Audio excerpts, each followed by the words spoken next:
Salam saudara-saudara.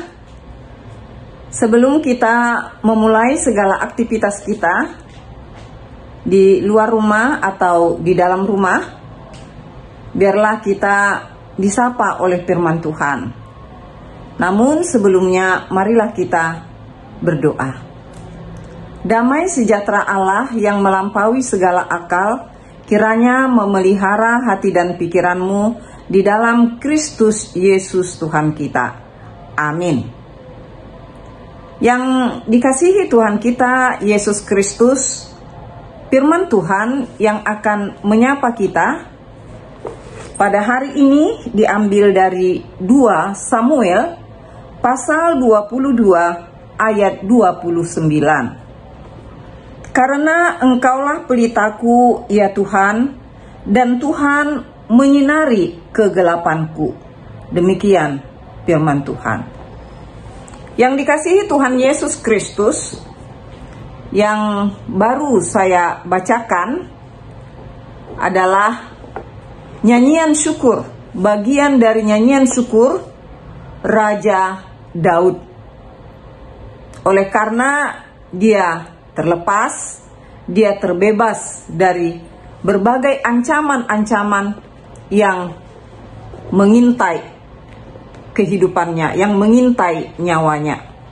Di antaranya adalah dari Saul yang pada saat itu telah digantikan oleh Raja Daud. Dia merasa iri, lalu dia pun mengejar-ngejar Raja Daud, dia pun menginginkan nyawa Raja Daud. Tetapi pada saat Daud mengalami ancaman tersebut, dia tidak mengandalkan kehebatannya, karena kita tahu bagaimana kehebatan Raja Daud ya untuk menjaga domba-domba. Dia sebagai gembala, dia sudah biasa menghadapi binatang buas. Lalu dia juga menghadapi Goliat. Dia menang. Jadi belum tentu kalau dia ditemukan oleh Raja Saul, dia dapat ditaklukkan begitu saja. Namun dia pun mengerti bahwa ancaman itu berat, tapi dia tidak mengandalkan kekuatannya semata. Dia tidak mengandalkan pikirannya semata, tapi yang dia andalkan di dalam menghadapi kesulitan-kesulitan tersebut adalah hanya mengandalkan Tuhan Allah saja. dia mengandalkan Tuhan Allah saja.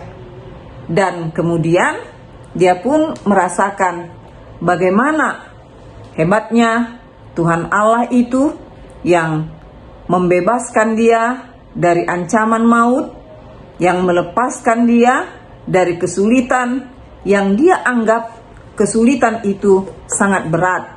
Itulah sebabnya Daud menggambarkan kesulitan-kesulitan itu seperti gelora-gelora maut, seperti banjir jahanam, seperti tali-tali dunia orang mati, perangkap maut. Itu dia sebutkan gambaran kesulitan-kesulitan yang dia hadapi, itu dia gambarkan seperti hal tersebut. Tetapi karena dia mengandalkan Tuhan dari kesulitan-kesulitan tersebut, maka dia pun melalui nyanyian syukurnya itu, hanya satu ayat ya di sini ya. Sebenarnya nyanyian syukurnya itu sangat panjang, tetapi untuk perikop hari ini diambil dari 2 Samuel 22 ayat 29 itu. Dia menyebutkan bahwa Tuhan Allah itulah yang menjadi pelita baginya, dan pelita itu telah menyinari kegelapannya. Karena Engkaulah pelitaku ya Tuhan, dan Tuhan menyinari kegelapanku, dia katakan. Saudara yang dikasihi Tuhan kita Yesus Kristus, kalau seseorang menyebutkan gelap, biasanya kita cenderung membayangkan keadaan yang gelap. Artinya tidak ada cahaya, tidak ada matahari, tidak ada bulan, tidak ada lampu yang menerangi, maka kita menyebutnya gelap. Itulah kegelapan kita sebut. Tetapi kegelapan juga sering dipakai orang menggambarkan pergumulan hidup, kesulitan-kesulitan di dalam kehidupannya. Misalnya seorang tua yang sedang menghadapi pergumulan hidup, kita bertanya kepadanya, bagaimana kabarmu Bu dalam 1 minggu ini?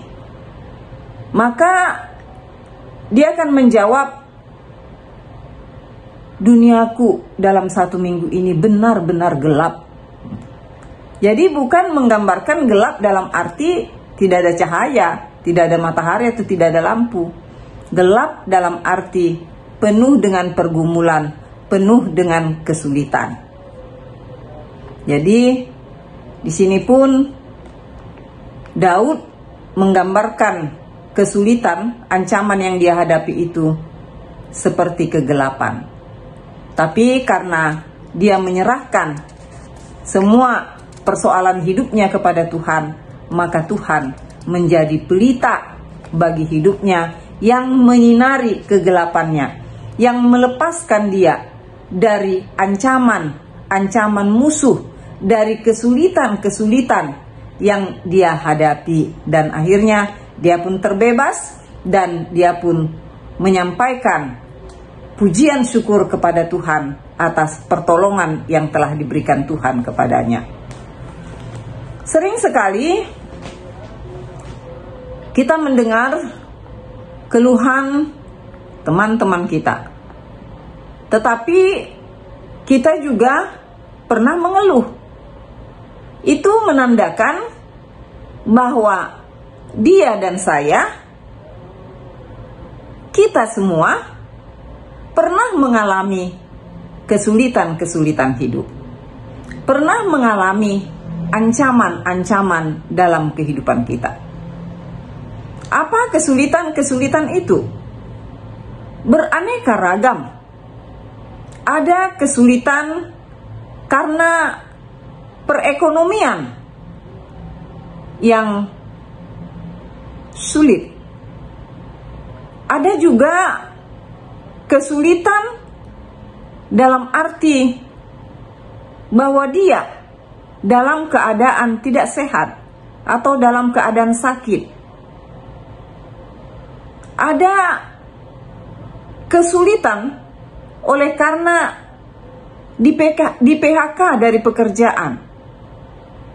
Ada kesulitan oleh karena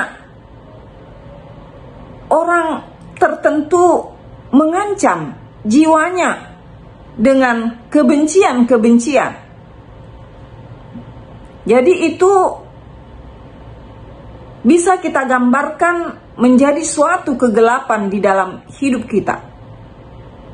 Tetapi firman Tuhan pada hari ini mengajak kita melalui apa yang dialami oleh Raja Daud. Kita perlu belajar dari pengalaman Raja Daud bahwa menyerahkan segala hidup kita, apakah baik ataukah buruk, kepada Tuhan, maka Tuhan akan menjadi pelita bagi hidup kita. Dia akan menolong kita untuk terlepas dari ancaman yang membuat kita dalam keadaan kesulitan. Dia akan membebaskan kita dari kesulitan oleh karena sakit penyakit. Dia akan membuat kita tidak frustasi, tetapi selalu berharap. Dia mengeluarkan kita dari kesusahan-kesusahan yang sedang kita alami. Lalu Tuhan menjadi pelita yang menyinari kegelapan kita. Dia mengangkat kita dari kegelapan kepada terang oleh karena kasih setianya. Jadi apapun kesulitan kita, ibu, bapak, saudara-saudara semuanya, semua kita mengalami kesulitan. Bukan hanya dirimu dan bukan hanya diriku, tapi kita semua boleh mengalami kesulitan. Tapi ingatlah bahwa ada Tuhan Allah yang siap untuk menolong kita. Ada Tuhan Allah yang penuh kasih di dalam Tuhan kita, Yesus Kristus. Jadi untuk kita yang sedang mengalami kesulitan, bahkan mungkin ada dari saudara-saudara kita di mana cucunya dalam keadaan sakit sekarang ini ya, oleh karena sakit yang bisa kita katakan mungkin itu adalah hal yang kita tidak inginkan ya. Cucu kita akan mengalami operasi, putra kita dibawa ke rumah sakit, dan lain sebagainya. Banyak pengalaman-pengalaman yang tidak mengenakkan ya saudara-saudara. Tapi ingatlah kita punya Tuhan Allah. Dialah yang menjadi pelita yang menyinari kehidupan kita. Tuhan menyelesaikan segala persoalan kita seturut dengan kehendak-Nya. Amin. Kita berdoa. Bapa yang baik, Bapa yang kami sembah, kami puji di dalam Yesus Kristus, Tuhan Juru Selamat kami yang hidup. Terima kasih Tuhan atas firman-Mu yang mengingatkan kami kembali bahwa meskipun kami mengalami kesulitan karena sakit, penyakit, karena persoalan di tengah-tengah rumah tangga, karena pergumulan ekonomi, banyak hal yang kami hadapi Tuhan. Tapi hari ini Engkau mengajarkan kepada kami agar kami datang kepadamu Tuhan, dan kami hanya mengandalkan Tuhan di dalam segala suka dan duka kami. Karena Tuhan adalah Allah yang berkarya, karena Tuhan adalah Allah yang penuh kasih, dan Engkaulah Tuhan yang berkarya di dalam hidup kami. Engkaulah Tuhan yang menjadi pelita bagi kegelapan kami, sehingga kami mengalami terang yang daripada Tuhan. Sembuhkan anak cucu kami yang dalam keadaan sakit Tuhan. Engkau yang berperan Engkau yang berkarya Tuhan. Melalui tangan-tangan medis, Engkau dapat menyembuhkannya. Percaya kami Tuhan kepadamu. Engkau dapat melakukan keajaiban di dalam dunia ini, di dalam kehidupan kami. Terima kasih Bapa, di dalam Kristus Yesus kami berdoa dan bersyukur kepadamu. Amin. Sampai ketemu di waktu yang lain saudara-saudara. Tuhan memberkati kita semua.